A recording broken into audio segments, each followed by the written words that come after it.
Chekutanga, nzvimbo inova tsvene nokuvapo kwaMwari. Amen.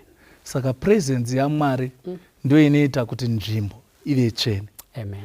Kana taenda pamberi paMwari, watiri kuziva kuti tiri mupresence yake, pane zvatinofanira kukumura. Amen. Bhutsu. All right. Bhutsu dzemwoyo dzinofanira kukumurwa. Tinofanira kuva vanhu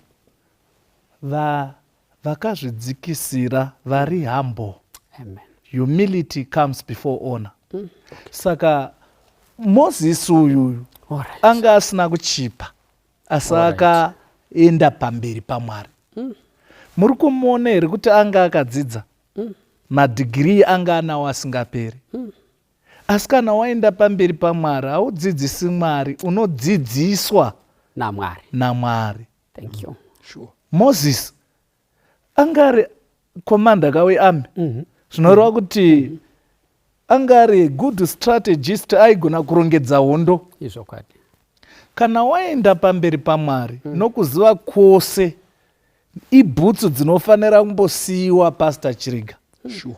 Kuti unzwe kuti Mwari ane chii kwauri. Kazhinji tinoshaya experience naMwari nekuda kwokuti tauya nebhutsu dzedu, toramba takadzipfeka, todzokera nadzo. Saka hatife takanakirwa nekuvapo panzvimbo.